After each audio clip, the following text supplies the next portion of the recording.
안녕하십니까. 거짓과 진실의 우종창 기자입니다. 조국 사태가 조국의 장관직 사태로 마무리가 되었습니다. 그러나 그게 끝이 아닙니다. 더 험한 장애물이 우리 애국 국민들의 앞길을 가로막고 있습니다. 그 중의 하나가 공수처 신설입니다. 오늘 이 시간에는 제가 공수처 부분에 대해서만 집중적으로 좀 설명을 드리겠습니다. 공수처, 고위공직자 비리수사처, 이름이야 좋죠. 아이고, 검사를 수사하는 기구다. 그런 식으로 알려져 있는데, 공수처가 그게 아닙니다. 경찰과 검찰을 통제하는 새로운 권력기관이 이게 공수처인데, 자, 경찰청장, 검찰총장, 국세청장, 국가정보원장, 이 사람들도 비리가 있으면은 언제든지 소환하고 조사할 수 있는 그 수사기관이 공수처입니다. 그러니까 공수처 법에 대해서는 지금 더불어민주당 백혜련 의원이 입법해 놓은 그 공수처 법안이 있습니다. 그 내용 보면 참 끔찍합니다. 그건 제가 또 다음 시간에 설명해 드리기로 하고, 그러니까 이 문재인 정권하고 더불어민주당은 조국이란 카드는 버렸습니다. 그 대신에 얻은 게 검찰개혁이라는 명분을 얻었습니다. 그러니까 이 명분을 가지고 공수처법 통과를 아주 매우 서두르고 있습니다. 더불어민주당 이인정 원내대표 뭐라고 이야기하고 있습니까? 이번 달 안에, 10월 달 안에 공수처법 통과시키겠다. 지금 큰 소리 치고 있습니다. 문희상 국회의장, 그리고 심상정 정의당 원내대표 역시 10월 달 안에 공수처법 통과시켜야 된다고 지금 같이 가세하고 있습니다. 공수처 신설에서 가장 문제가 되는 부분이 뭐겠습니까? 오늘은 제가 그걸 말씀드리려고 하는 거예요. 자, 뭐가 문제가 될까? 조국 사태에서 그 답을 우리가 찾을 수가 있습니다. 조국 교수가 35일 동안 법무부 장관직에 있으면서 검찰 개혁을 위해서 한 일 뭐가 있습니까? 아무것도 없습니다. 검찰이 자체적으로 발표한 개혁안, 그 개혁안에다가 약간의 손을 댄 거, 그게 전부입니다. 그 외에 아무것도 없습니다. 그거 외에 한 일이 뭐가 있을까? 제가 살펴보니까 딱 하나가 있습니다. 그게 뭔지 아십니까? 우리 사회 좌파 세력들, 그 민변 출신들을 검찰개혁이라는 이름 아래 법무부에다가 불러 모은 것입니다. 민변 출신들을 아주 공개적으로, 그리고 아주 노골적으로 법무부 고위직에다 다 기용해서 지금 배치해 놓은 겁니다.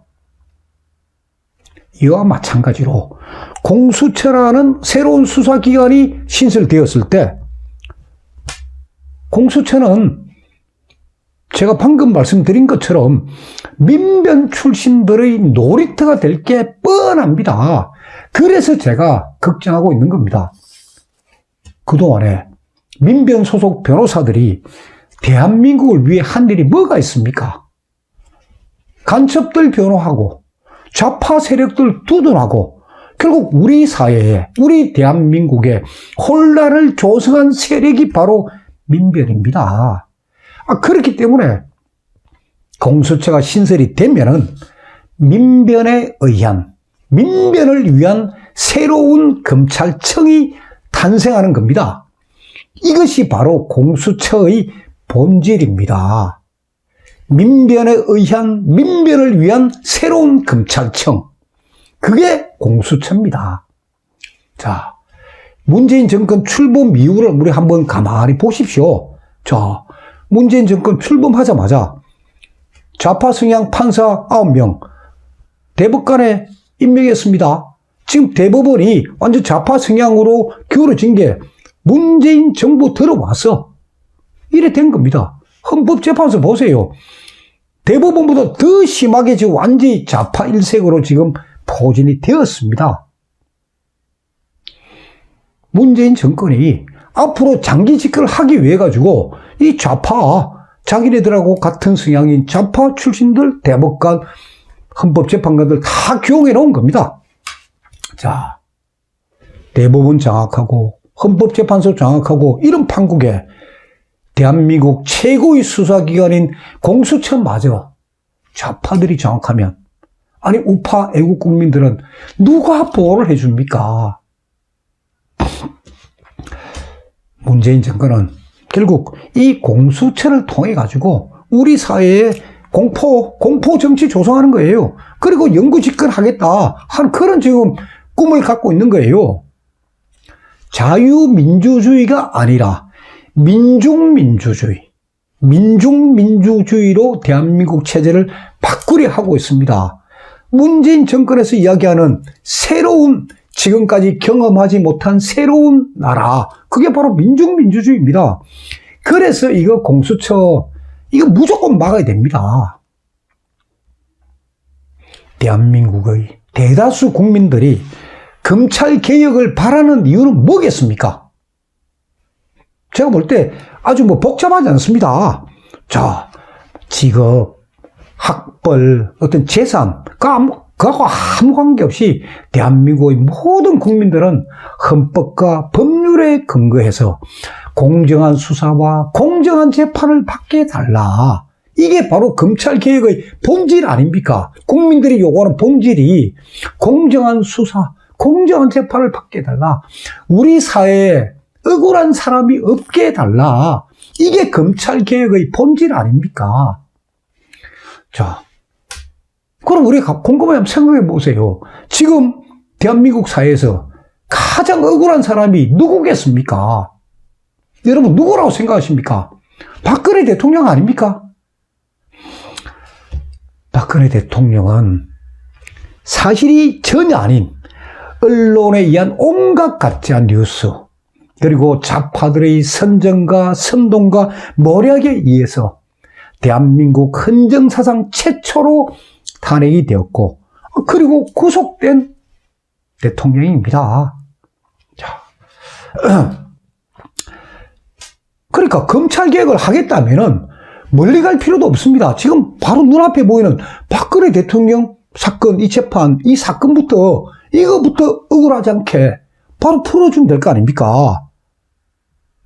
왜 멀리 갑니까? 지금 현재 당하고 있고, 그리고 지금 서울구치소에 그 수백 명의 박근혜 정부 시절에 열심히 일했던 공직자들, 그런 사람들 지금 감옥 있지 않습니까?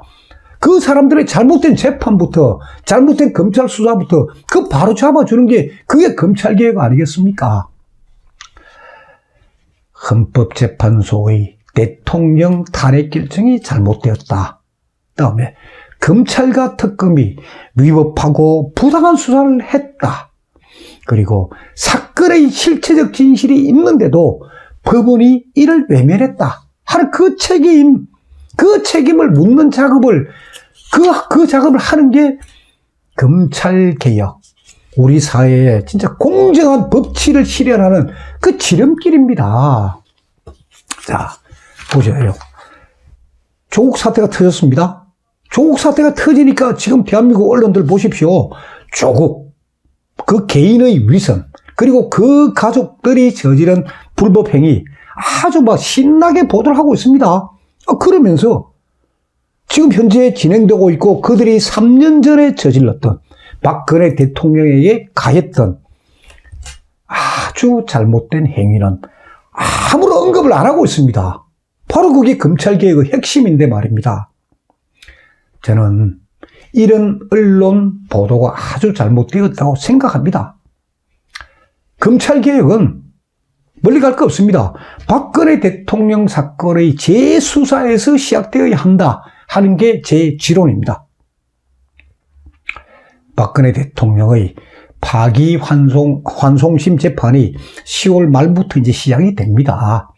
그러니까 이재용 삼성전자 부회장 재판이 10월 25일 오전 10시 10분에 열리고, 최수원 피고인의 재판이 10월 30일 오전 11시에 열립니다. 그리고 박근혜 대통령 파기환송심 재판은 재판부는 최수원 피고인하고 같은 서울고등법원 형사 6부에 거기 배당이 돼 있지만은 지금 대통령께서 현재 입원 중인 관계로 아직 재판 일정은 정해지지는 않았습니다. 그러나 박근혜 대통령 사건하고 최소한 피고인 사건하고 이재용 부회장 사건하고 다 같은 사건들입니다.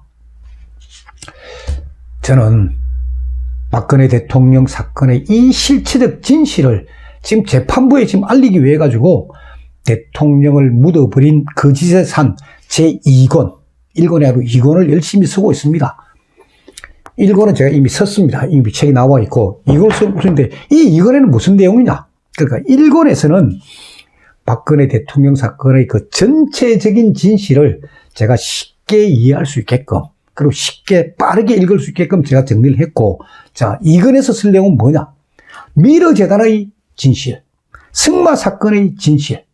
그럼 박근혜 대통령하고는 전혀 무관한 일들입니다. 그거를 제가 검찰의 수사 기록, 법원의 재판 기록, 그 기록을 통해 가지고 대통령과는, 박근혜 대통령과는 무관하다 하는 점을 제가 객관적으로 밝히는 그게 제2권 내용입니다. 자, 검찰하고 특검의 수사가 얼마나 잘못되었고, 그리고 검찰과 특검이 소위 이게 증거다 하고 제시한 거, 그리고 언론에서 보도한 내용들이 객관적인 사실하고 어떻게 다른지, 얼마나 다른지를 제가 조목조목 밝히는 게 제2권의 핵심 내용들입니다. 늦어도 제가 10월 말, 늦어도 11월 초에는 이 2권을 완성해가지고 이 책을 제가 증거물로, 그러니까 제가 최소한 피고인이나 이재용 부회장 사건에 대해서 제 개인적인 의견서 제출은 못하지만은 이 책의 내용들, 이 책을 증거로, 그리고 이 책에 제가 적은 그런 내용들을 의견서로 제가 요약해서라도 증거로 제출할 그럴 생각입니다. 지금 많은 사람들이 지금 박근혜 대통령 사건에 대해서 어떻게 진행되고 있는지 전혀 모르고 있는데, 박근혜 대통령 사건의 파기환송심 재판 과정, 재판의 진행 모습은 제가 법정에 나가서 취재를 해가지고 그 내용은 시청자 여러분들에게 알려드리도록 하겠습니다. 감사합니다. 다음 시간에 계속하겠습니다.